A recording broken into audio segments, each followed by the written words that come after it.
Sometimes the student tries to become the master before they master. And so tell me a little bit about what you want to be known for. That's very common with a lot of people. You may see them successful now, but don't know the years that have been put in. How do you feel about mastery when it comes to building that business? If it's going to be great, you got to master it. And it takes years. A lot of times people want to do something quick. I know this generation, I see it all the time. Everybody wants certain things so fast, and don't want to put the time and the work behind it. Oh my gosh, I have that written on the back of my book. I promise you that. Always give your best. Be your best version. So do you have any regrets? And you won't have no regrets if you know you did your best. Have you ever experienced any, even if it's a mentor, but mainly a therapist or a life coach that has helped you through some chain releasing moments? He like, yep. Everything's in God's plan and his time, and it was supposed to happen, and it's my second divorce. I'm like, yo, this is crazy, you know what I'm saying? So it's just going through that healing from that, and then evolving.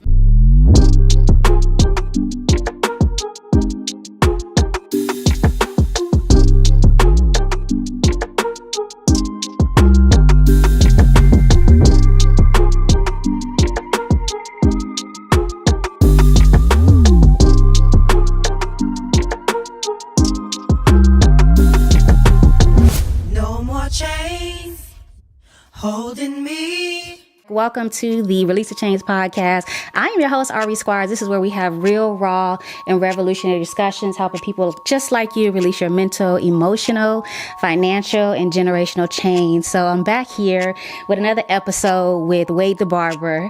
And so what I like to do is just briefly read your bio, if that's okay. Just a real brief introduction. But of course, we're going to get to know him a lot better as we move along. So Wade Menendez, did I say that right? Yeah, you got it right. Okay. Known around the world as Wade the Barber, is a master barber who has been in the barber field for over 13 years with an impressive celebrity clientele. Wade is notoriously known for his impressive cuts that exemplify his distinct attention to detail to help his clients achieve their desired look. Wade received his license in 2004 from Avara's Academy of Hair Design in Baltimore, Maryland. What started off as a hobby, which I love this part, at the age of 12, grew into his career that has landed him the opportunity to travel all over the world to do what he loves. So let's give it up. Thank you so much. I'm so glad that you're here. Thank you. Thank you for having me. Yes. Thank you for having me. I appreciate you having me. Yeah, so you know what I want to know? Like this series, I'm talking about mastering your craft. And I feel like, in my opinion, just from what I know about you and what I've researched, I feel like you the pioneer of the male hair replacement, right? How do you feel about that? Yeah, no, that's pretty accurate. I think God used me to kind of make it more popular amongst the world. Like, I have had a lot of TV exposure, a lot of articles, a lot of stuff that has happened. So they kind of put it in the forefront for people, because it was very taboo when I first got into it. Like, a lot of people wasn't feeling it. They was like, no, what is that? It was very foreign. They weren't familiar with it. But I believe the more you put something in front of somebody, it becomes more acceptable and popular, and so it becomes a norm now. I like what you said about it becomes more acceptable, because some things are a little taboo-ish just in everything. Yeah. So what are people saying now? Is it just more open? Are they being more open with, the way, where they are in their life? They definitely are. I feel like when I first started, it was kind of like, I don't know, maybe not. But now those same people are like, oh, they open with it. They like, before they didn't want to take pictures. Now people are like, yo, listen, women getting it, we good. Right, like, right. You know what I mean? But you do it so good to the fact where you now are able to teach other people. That's what I love about, the whole thing and becoming masters, because sometimes the student tries to become the master before they master. And so tell me a little bit about what you want to be known for when it comes to your mastery in this space. Well, I mean, I want to be known for consistency and just good quality work. If there's a standard, when people come to me, they know what they're getting, you know what I mean? And anybody that I may have really trained, they know, okay, if I go to this person, that's really, they're going to get a great service and quality work or whatever. So that's really what I want to be known for. Yeah. And anybody that is trained under me as well, too. And that's good. And that goes back to mastery, too. Quality, taking your time to, build up to that quality. So you can have you have 3 different locations now. How many locations do you have now? It's three. So it's 2 in Maryland and 1 here in Atlanta. Okay. Yeah. All Okay. All right. So I think that's cool. So you want to be known for that. So that's good. So like I said, I'm big on teaching people about mastery. How do you feel about mastery when it comes to, let's just talk about us as entrepreneurs, because there's a lot of entrepreneurs who listen. There's a lot of people, entrepreneurs who watch. Sure. How do you feel about mastery when it comes to building that business? Well, you have to master. I mean, like, it's about, a lot of people can sometimes be all over the place and they don't put the effort and the work and the just educate themselves in their career and their field, like they should, and you have to master anything you're really doing. If it's going to be great, you got to master it. And it takes years. A lot of times people, want to do something quick. I know this generation, I see it all the time. Everybody wants certain things so fast and don't want to put the time and the work behind it. I would say, man, sometimes I feel like my people are just the younger generation. We kind of lazy. Yeah, sometimes. I think so too. But I think I wonder what it is, because I have a 14-year-old son, and I wouldn't say he's lazy, but he's just not a hustler like we were. You get what I'm saying? And I think maybe social media has kind of did that. I agree. I agree. You can make a video and then go viral, and it's like, oh, it's instant fast. success. It's instant. Yeah. Right. But what people forget about is all the background, but that went into that. I remember there was a young lady, I forget her name, but she did like $1 million in beauty sales in one day, and I was happy for homegirl. I was like, yes. But other people were believing that they could have that success without knowing. If you read her story and you read her history, she been in the game. She been putting it in for a long time. Yeah, that's very common with a lot of people. You may see them successful now, but don't know the years that have been put in, the failures. How many chances and how many times they tried to do it and it didn't work out. So a lot of people see, they as a statement, people say they see the glory, but they don't know the story. Oh my gosh, I have that written on the back of my book. I promise you that. I promise you that. So what have you learned though through your entrepreneurial journey? I've learned, man, that's been so much. Not much, right? Like, real, what's that biggest thing? Like, what would you give to, a mentee? Well, I would say, first of all, like, make sure that you're following your purpose and your passion. Be passionate about what you're doing. And I think that's knowing your purpose and your passion. They kind of go together. You know what I'm saying? And knowing that, I think you're going to be all right, and be consistent. Do your best at any like. Always give your best. Be your best version. You know what I'm saying? Be your best self. Always be working to be a better you at all times. You know what I'm saying? And I think that's main things that have helped me along my journey. You can have a gift, but if you don't hone that gift or you don't cultivate that gift, you know what I'm saying? You won't reach where you want to be. I swear, it's crazy because if my son was in here, I'd tell you, I just told him about that. It's about working in excellency, at all times. At all times. At all times. And it's like, and you won't have no regrets if you know you did your best at all times. You know what I'm saying? It's like, I know I did the best I could do. So even if it didn't work out, if I failed at something, it's like I can't really trip because I know I did my best. I did my best. But then I always say, what'd you learn from it? Right? Yeah. What'd you learn from it? Yeah. So like, I mean, as far as what I learned from your failures, right? Because that's the big thing, right? Like, it's like you got to keep going, though. Yeah, that's true. I learned like you can't just give up, and I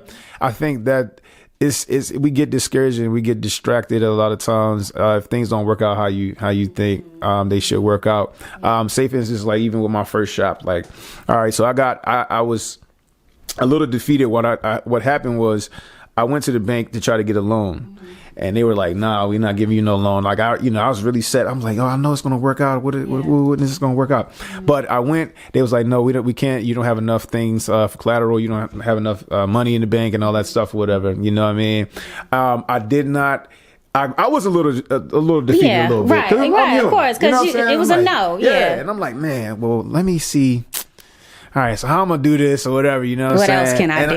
And I'm a man of faith, you know what I'm saying? I believe God, I trust God, and I knew that it was gonna happen. I just didn't know when. But would you say that was also too believing in yourself? Absolutely. Absolutely. You got to also believe in yourself. You know what I'm saying? But sometimes when yourself is not where it need to be, your confidence is not where, you're going to have to rely on a higher power. You know what I'm saying? But definitely, you know what I'm saying? I think they go hand in hand. Definitely got to believe in yourself.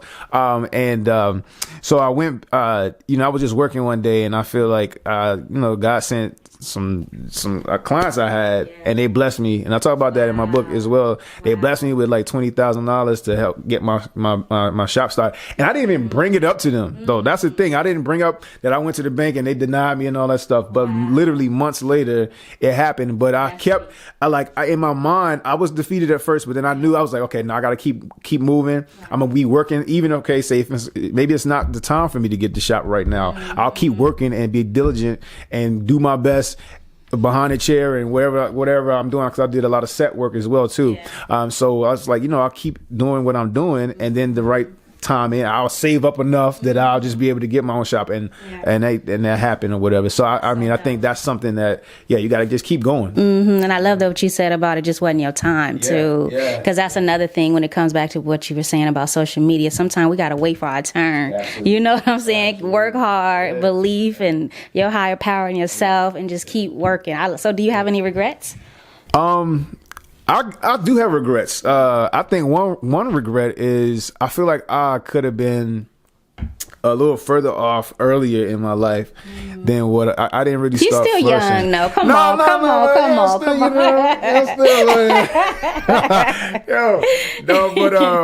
I think that if I was a little more focused earlier. When you say earlier, what you mean?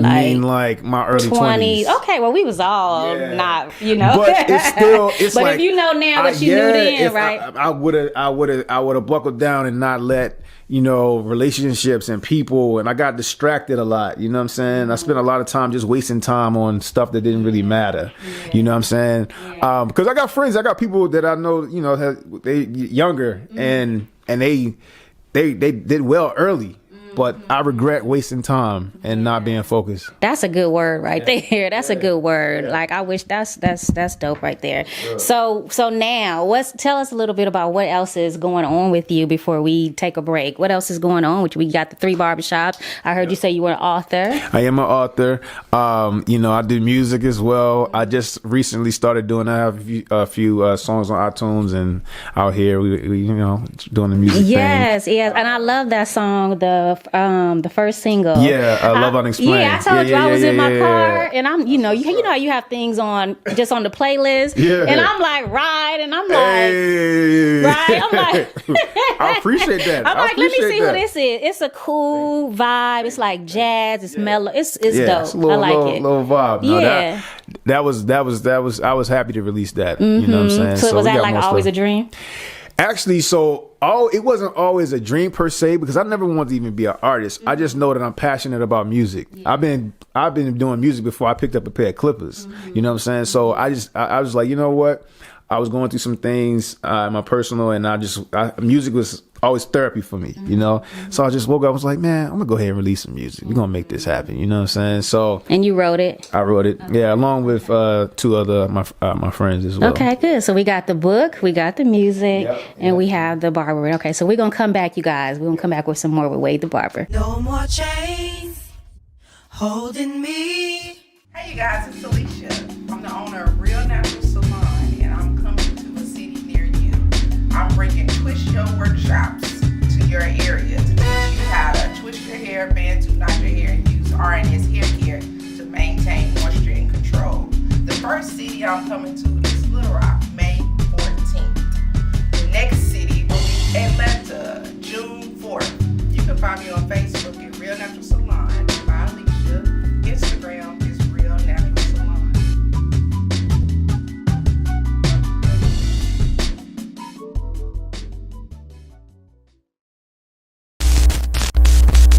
No more chains holding me. Here's the thing I think about when it comes to like our personal life, being as I shared with you when you came in here, I'm really big on helping people in the financial space and entrepreneurial space.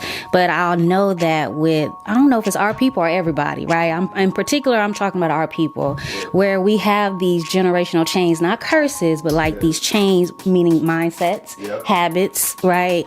That kind of keep us stuck or chained, right? And so my purpose for writing my first book and doing my conferences on releasing the chains is helping people identify what those chains are, which are usually fear-based energy. Would you agree? Absolutely. Yeah. So what in your life, right, knowing that, people call them different things. I call them chains because it prevents us from moving forward, right? Captive, Yeah. So what has been some chains that you personally had to release, even in your personal life or in your business? Yeah. So I think trust is one thing. I definitely have trust issues that I'm working through. I think in the last probably 5 years, I've been like I've done really well with those, right? That's but good. The trust was a thing from younger on up to my adulthood. So was there some betrayal at a young age? It definitely was some betrayal stuff. Friends between friends, girlfriends, like, family, stuff like that or whatever. And so even in business, I found that to be a problem because now I don't trust even to work with somebody or say, for instance, like,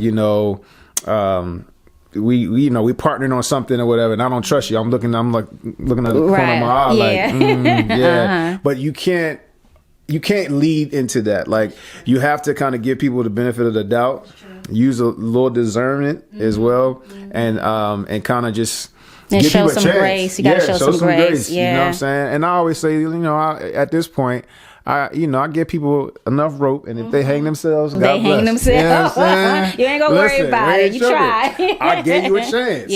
And so there's some people like, in life, if you don't deal with that thing, it can stifle you in a lot of areas in your life. You know what I'm saying? Because you always second guessing somebody. You're always looking out the corner of your eye. You know what I'm saying? Or wondering, is this person they're gonna cross me? You know what I mean? And so you have to, give them person a chance. And if they mess up, you gotta.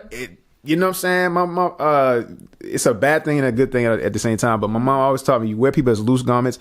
Don't get too, caught up with something happens, then you're gonna be all distraught and you know what I mean. But give people a chance, and if they show they'll show you. They will. They will show you. They Maya can't hide it for Angelou, so long. she said, what did she say? If someone shows you who they are, believe them, and that is factual. Believe them. That is so true. Yeah. So that's something I had to deal with. But with that trust thing, because I'm telling you, this is one of my things too. I'm battling it every day out. It's one of those things because when you have been betrayed, it is hard to trust folks, right? But then you have to look at a lot of times too. We got to take responsibility for how we, not necessarily attracted that, but what role we played in it as well, right? So that helps you to give people a little bit more grace because, we need it. But I'm just like that too. It's hard for me to trust. So any other chains?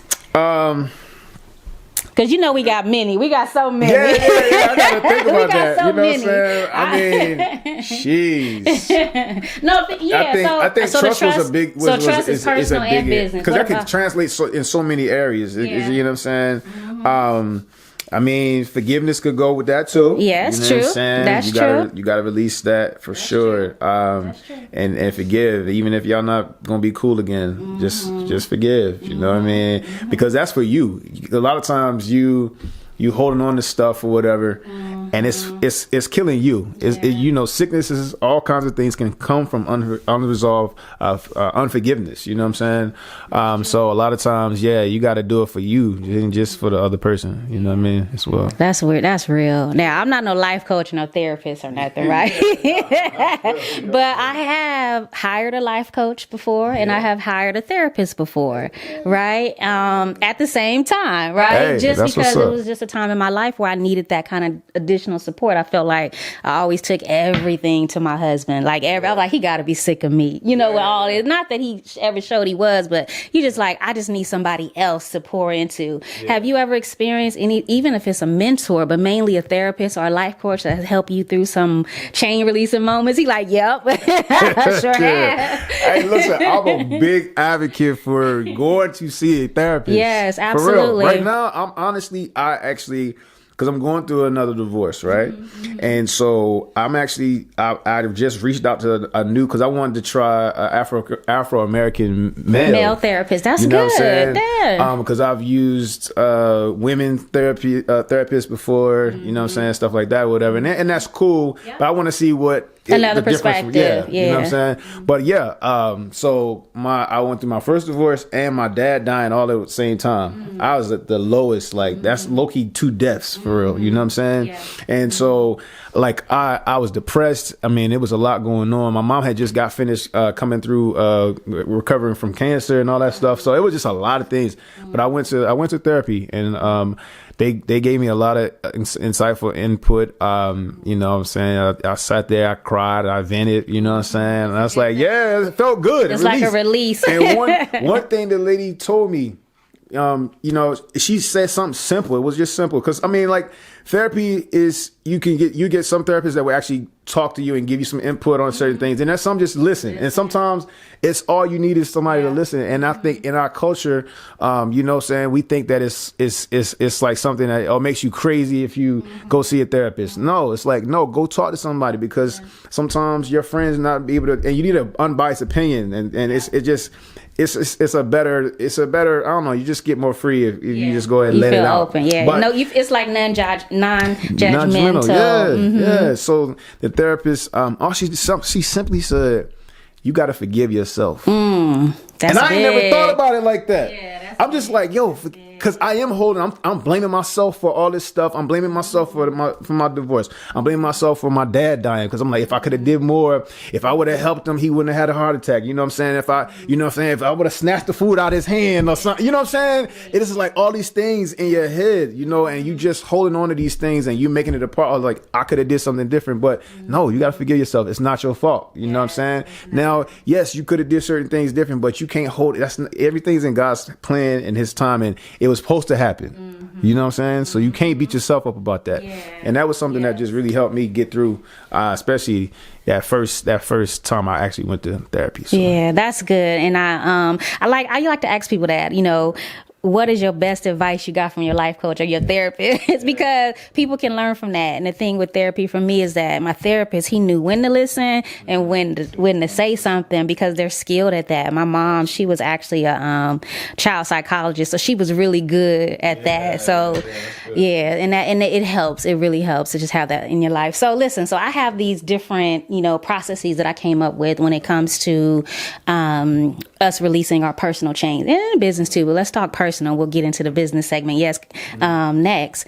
But there's 7 different processes, right? So I have them written on that board, and I want to find out from you right now in your life, with everything you've been through, where do you feel that you are right now in the process, and then why? So there's and this is not Can I have like 2 steps. or just one? Give me the best one, and then you can do 2. You can do 2. Give me 2. Give me 2. Say I'm not that. give you 2. All right. So number 1 is listening. Yeah. The other one is peeling, and then detaching, forgiving, trusting, healing, or evolving. So you said 2. Which 2? I think healing and evolving for me right now. By me, you know what I'm saying, like healing from this last season I was just in, you know, and I think, you know, we all kind of just healing as well, because, you know, COVID kind of did a number on a lot of us, you know what I'm saying, being in the house, or just feeling like you lost hope, because it's like, dang, the end of the world. Like you know, a lot of people are mentally going through a lot of stuff or whatever, you know. And I think to top that off, then me and my wife splitting, you know, and it's my second divorce. I'm like, yo, this is crazy, you know what I'm saying? So it's just going through that, healing from that, and then evolving, you know what I'm saying? Like, I'm becoming a better version of myself. You know what I'm saying? How? I want to know how. Because how do we know? Yeah. How do we know? Yeah. Well, I think it's just being aware of where you are, first of all, and being accountable to being better, or to challenge yourself to, okay, I was like this, or this is an issue, because I'm aware that this is an issue. Now I'm evolving into a better person because I'm dealing with that and being a better version of myself. And also just like, hey, even with the units, like, okay, I know for season, hey, I was the unit man. Now I'm kind of like doing music as well. I'm still doing units as well, but I'm just kind of in another lane that I'm that's unfamiliar for me. Where you have to get a little uncomfortable. Yeah, it's definitely uncomfortable. Being on stage, singing in front of people, and doing all that stuff. Like I'm like, yo, I'm out here now. But how you feel doing it though? It's cool. It's definitely cool. But I'm believe it or not, I'm really more of on the introvert side. You know what I'm saying? And I think me being who I am and being in front of people and all that stuff, it pushes you to be more extrovert. I'm considered. They call it ambivert. Ambivert. Yeah. So, but it's definitely out of my comfort zone because I'm more comfortable just being in the background, not saying much. Just doing my thing, you know what I'm saying, and just we in and out, like so it just stuff so like this. So showing up differently is evolving you into what, giving you like extra confidence, like more you're inspiring yourself. Yeah, and that's the thing. I was just talking to somebody the other day. They was like, bro, like one thing I can say about you. If you make your mind to do something, you're gonna go after it, you're gonna do it, even if it's uncomfortable, and that's inspiring to me. And I've heard that maybe like 5 times in the last month, because even people like, yo, you killed with the barber thing. You probably like one of the most famous barbers. I don't know a barber that has had the exposure that I've had. God has blessed me. I'm not gonna lie, but now I'm moving and doing music, and it's like they like, bro, like. One thing, you gonna do everything you want to do. If you got it in your heart, you gonna do it, and you should do it. Absolutely. But I was scared at one point because I didn't want to feel like I was all over the place. You know what I'm saying? But I think when we first met, you even said something about that. Yeah. But you have a grace on your life to. There's certain seasons for certain things. You can't be in the same box your whole life. Thank you. Yes. You know what I'm saying? Yeah. It's like there's a time and a season for everything, and so like I'm like, okay, maybe the barber thing is, now I'm not saying it's past, because don't get me wrong, I still cut y'all, I still do my thing, I'm still doing units, I'm still doing classes. He's still, but I'm not focusing just solely on that in this season. There are other things. I have other business ventures that I can't talk about right now, but even dealing with barbering, but whereas I'm starting a business where I can help other barbers get the same exposure that I've had, where there's cutting on sets or doing things like that. Traveling. Where have you been? I think I saw you go to. Where'd you go? Nigeria? I was in Ghana. In Ghana. Yep, I was in Ghana. I just got back from Dubai like a couple weeks ago. And that's dope. How does that feel to be able to do that and do what you love? Man, amazing. It's amazing. That's why you follow your passions, and I believe your gift will take it will make you great and take you in rooms that you never thought. You know what I'm saying? And to travel and teach. That's dope. I can go set up a class anywhere, you know what I'm saying, at this point, and make money wherever, I didn't realize even I'm in Colombia, the country, and I posted one picture and I had people that follow me from there. You're in my country. We have to meet. I follow you. I love you. This and that. It's like, whoa, like this, And your gift got you there. Gift got me there. I said when I went to South Africa, I was like, I can't believe that my story, all the stuff that, you go through, but your gift and staying true to your purpose and passion. Absolutely. And your mastery, of course, right? Because you became a master. You would not have gotten the clients and the opportunities had it not been for you putting in that work. Absolutely. So that's dope. Yeah, that's dope. That's dope. That's dope. That's dope. All right, you guys. So we'll be back. No more chains holding me. Hey, you guys. Ari Squires here. I cannot tell you how much I appreciate you for tuning in to this Release the Chains podcast. It touches my heart. It touches my spirit because I am doing this for you. I am here to elevate our people so that we continue this journey of releasing our mental, emotional, financial, and generational chains. So I encourage you to subscribe, to like, to comment, share with me what's going on with you as you're listening to the Release the Chains podcast. I appreciate you. I'll see you soon. Peace. No more chains holding me. All right, you guys, we are back. We are back. So I want to talk a little bit of business and whatever else we lead into. But one thing that we heard about Wade the Barber is his, what he's been able to accomplish in kind of a short period of time, 10 years, 15 years. Yeah. So, I mean, it's a long time, but it's still a short period of time and he still has a long way to go. One thing that I find truly amazing about you is what I love about when we separate the entrepreneurs from the CEOs and just going into that next level of, scaling our businesses and not kind of being able to distance ourselves from our businesses. And so we're talking about mastery. So I feel like you have to have some kind of skill in scaling your business to have 3 different, operations and more running at the same time, doing what they do. Yeah. So tell us your definition of scaling and what was your process or what was your steps? Well, I think, you have to scaling, you have to have different things in place that you are making money in your sleep. You have things that doesn't require you to be hands-on, right, to be, the thing that makes it happen, So we talk about trust. Mm-hmm. We go back to that because I had to trust people to team up with them to make this happen because for a while, even having a personal assistant, let's talk about that. Like, because I was doing everything myself. Right. Yeah. And that's like, for me to trust you now to handle my bookings and make sure you talking like me and make sure you doing it the right way and not micromanaging you. You know what I'm saying? That took trust. Yeah. And I had to go through a few to get to the right one. All of us. P. Diddy talks about that all the time. He done had a whole bunch of assistants.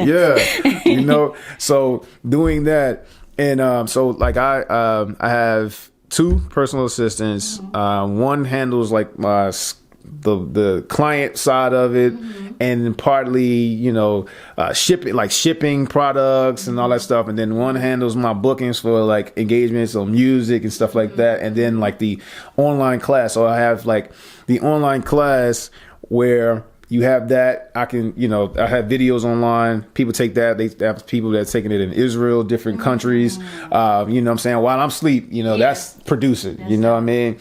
But even with that, I had to trust that because I was like, so I had a client that was like, man, you have this class, you're doing regular classes, but you need to do the online classes as well. That's something, and that can really help you scale everything out and all that stuff or whatever. So I ended up doing it after he begged me, but I was scared because I'm like, I'll put that video. They're gonna be copying it and screen recording and sending it out, but I can't worry about that. We can't worry about that. It's about putting these things in place so that I can be greater and not have to be so hands-on with everything, you know what I mean? So, and having the book as well, like people a lot of times would say, hey, so how did you get to where you are?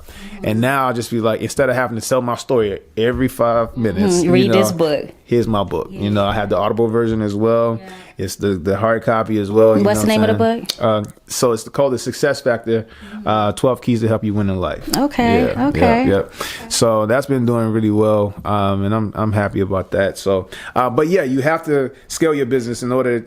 If it just revolves around you, you're only gonna go so far. You can only do so much. You have to have a team. You have to have people in place to help you get to where you need to get to. So whatever your business is, you have to have other people that you trust to work with you to make that happen. Yeah, and we talking about being in a certain place. I'm actually right there in my business right now. We talk about regret. That's what I was saying. Yeah. When you say regret, I think about a regret for me is wishing that I would have hired a business manager a long time ago. It's like I knew I needed it, to manage. Like you say, you don't want to be micromanaging. You don't want to have your hand in a whole bunch of stuff. And so having that support is just, but again, it's just you got to have somebody you could trust, right? And you do have to kind of release things and allow people to make their mistakes, but they got to show up the way they're supposed to show up. So yeah, that's big. And this is, like I said, having a discernment. So certain people character certain times, you can kind of tell, okay, they're trustworthy, even if they don't know everything. I can trust them. Real loyal. Loyalty is really big for me. Absolutely. But then there's some people that trick me too. Yeah, that's true. They put on a good front, but we go back to, you just got to give people a chance. And if it mess up, you got to rebuild. You got to keep going and just, what I'm saying. So were you scaling right away? Like for me, as soon as I opened my first real business, which was a dance school, I hired an assistant right away. And ever since then, I've always had one. What about you? I can't say I've always Yeah, that's why I said for a while I was trying to do everything myself. Burn yourself out like that. It's not healthy. Not good. You have no time for nothing. And you know what? What do you say to people that think they can't afford it? No, you can't afford not to. Yeah, there you go. There you go. That's because true. It's like even if you find an intern, find somebody that maybe, you only pay a little bit, you know what I'm saying, here and there. Like, but there's ways around it.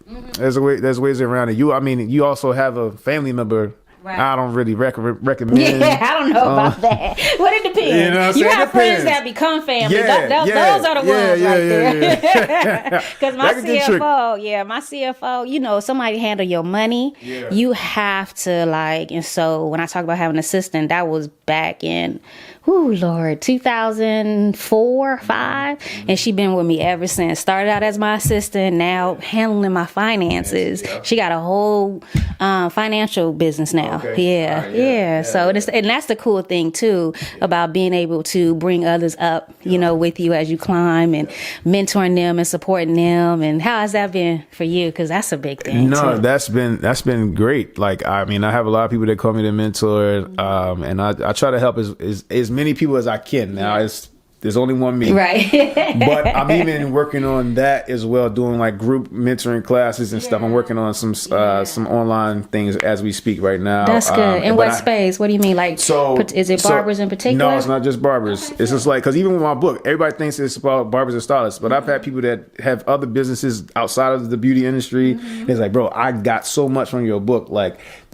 And I can apply that to my industry, whatever I'm in, So it's not just for barbers and stylists. I'm not going to limit myself like that. But so I have a lot of people that, I just try to give this advice or whatever I feel like God's giving me, to get me to this place, and I just share it. We're working on a few things right now. So that's good. So I think it's important that we do understand, getting the support, right? Because, you've learned your craft, and I'm sure you're still developing yourself. Let me ask you that. How are you still developing yourself? Well, it's just staying open and not feeling like you left. That you know it all. Mm-hmm. You know what I'm saying? And that's a lot of people get stuck and just like, okay, well, I've reached a certain level of success. I'm good. Like you get comfortable and complacent. Yeah. And so I always try to make sure that I'm trying to stay up on what's new, what's out here. Like, in talking to my financial advisor, talking to my accountant and different things, they got me hip to even a copywriter, like person that that pretty much does all your wording for your online stuff, the emails and the words, the website. I knew nothing about this stuff. Right, you know what I'm saying? Right. But just staying open, staying open to the new systems and the new things that's out here, new trends, and so I always try to have a listening ear. And it's like, no, I know what worked for me, some time ago, but no, that may not work no more. No, you're right about that. And I see that it's kind of not working no more. So it's now you have to evolve. Yeah. You have to make sure that you stand on top of it. So yeah, that's one thing. I think that was another fear. Always actually from childhood up to now, because I saw some family members get really complacent in life, and I saw how that's almost like the death of you in a sense. And I'm like, I don't want to be to the point where I'm always just like, oh my God, on to the next thing all the time. But I don't want to ever be complacent, too complacent, where you're just too comfortable, and it's like you don't have nothing to strive towards no more. I don't. That still is a fear of mine right now. You know what I'm saying? And I don't want to ever be that. So. Yeah, you gotta stay on top of it. What do you feel about those of us that, because you seem, you're a go-getter, you're ambitious, and I have the same mind frame, but sometimes we can get, you think, overly ambitious? Yes. Sometimes, maybe? Sometimes. How do you pull yourself back? So I think, all right, so help me, please. Yeah. So with me, I am a very calculated person. Oh, that's good. That's good. I am calculated. That's the Virgo in me. You know that's good. That's good. And so I try to think things through, count up the cost before I pull the trigger. That's very smart. Now, I would say in some of my personal life decisions, I have not been so calculated because I've known to be that way, right? And I'm over analyzing, very analytical, over analyzing everything, right? But in my efforts to not be that person, I'm like, oh, let me just go with the flow and just go ahead and be ambitious, do this, you know what I'm saying? Yeah. And sometimes it's backfired on me. So I'm getting back to be calculated. That's now, good, at this point in my life. Everything. Yes, because listen, that ain't get me far. Right. I gotta be calculated. Right. No, I'm saying. You gotta think things through. You gotta think the things through now. I'm trying to tell you now. But I hear like that. I'm like that too. I'm super intentional when it comes to my business, but then I am sporadic with just, wanting to do the work that I want to do in the world, and just, and it's like, oh, I'm going to do this, but I always make sure I have a strategy behind it. I have a plan behind it, and knowing when to release it, when to drop it too. Yeah, that's the timing. The timing, is everything, and just not, like we were saying, like there's a season that you can focus on this one thing, then there's a season you can focus on the next thing, but don't have everything going on at the same time, and you not being able to get to give it the attention that you need to. You know what I'm saying? So there's timing. I love that. So what do you really value in your life? I heard you say you had a daughter. I do. What do you really value, in your life? I would say she is probably the best gift I've ever received in my life. You know what I'm saying? Beyond the fame and the money that I've acquired and stuff like that, having her, I'm appreciative them babies, boy. to her and her mother for birthing her. They do something else to you, boy, don't they? Yeah, no, like she's my world. And so just seeing her develop, she's almost 2 now, so it's just like seeing her personality and stuff like that. But I value the time that I spend with her, and just because I was also intentional about the timing when I had a child too. I'm not gonna lie. That's good. Like I had a few scares some years back, but I was like, I'm about to, I'm pushing 40, and next year I'll be 40. Jesus, that's crazy. Lord have mercy. Lord. You're still young. You are still young. But as long as your knees and your back not hurting, they hurt. You good. That's the thing. Listen, it hurt to get up. It hurt to Oh, Lord. I stand on my feet all the time. You gotta do some yoga. I know. You know what I'm saying? I did that one time. I actually gotta try that out. Yeah, you gotta do some yoga. Like start out with 5 minutes in the morning. All right, it's the stretching. Yes, you gotta stretch because I'm telling you. God, I gotta focus. You think about that pain, y'all. You think about that pain, like Lord. No, but I was intentional because it's like I have all these people that call me mentor, and I want to leave. It's valuable for me to leave a legacy and to leave impact on the world and those who are connected to me. You know what I'm saying? Just to empower and inspire them to be that best version, to be great, and just go after what you want. But being a dad, I've always wanted to be a dad, but I knew it wasn't the timing right because I love to travel. I would like to pick up and go. Like I plan a trip and be out, whether it's work or pleasure, but when you have kids, now my life is consists of, okay, how is she gonna be affected by this? Like, I got a babysitter for her, or can she go with me? And now it's like she's in everything now. So it's different, you know what I'm saying? So I value her, I value my time with her. That's good, but it's good to wait though until you're really ready to have the kids. Like you said, you was moving, grooving, doing your thing. But I'm sure you're still in that space. But now when she get older, you'll be able to take her with you, and she can experience life and do different things. I feel like it was the right timing to have her though. Yeah. You know what I'm saying? Like, cause she helps keep me accountable as well, and I needed to be able to slow down a little bit because I was going too much. Yeah. But that's good though. I mean, you built this success. I'm proud of you. Like I said, I'm just seeing you grow and appreciating what you're doing in the space. And I love the classes. Is there a website we can go to? YIELDS.com, and that's all my booking stuff is there. Classes, you can find the schedule for the classes. I got a class coming up and actually in another week. So awesome. Another week, yeah. So YIELDSBarber.com on all social media outlets. My website, all that stuff, you know what I'm saying? All right, you guys. Well, I want you to just give something to the people about, releasing the chains. Give them any kind of tip, your biggest success tip, maybe one of the tips from your book. Yeah. So, I think it's like I said, just finding your passion and just kind of going after that as well. But releasing chains, man, like a lot of times, whatever it is, what change you have, what is holding you back from getting somewhere you need to be. And what you don't want to do is sit and regret and just like, okay, I wish I did this. Be your best version now. Work on yourself. Go to counseling if you need to. I know a lot of mental health right now is the biggest thing right now, because of the pandemic and just whatever has happened in these last even couple years. And then you got trauma from childhood stuff that we ain't dealt with, all that stuff, you know what I'm saying? So it's really digging deep and finding out, hey, what's my trigger points, what's my issues I got, and just deal with those, you know what I'm saying? Because you can't be your best version, you can't go to the next level and take that baggage into this next season if you don't deal with it. So I admonish everybody just to be great and just let's heal. I love that. That's it. Yep, that's right. Let's heal, release those chains, y'all. So I appreciate you guys for watching. Make sure you comment if you're watching this on YouTube. Please comment below. Don't hit me on Facebook and comment love the video. Comment below. Also, please subscribe, share, and all that good stuff. And guess what, you guys? We'll see you guys on the next episode.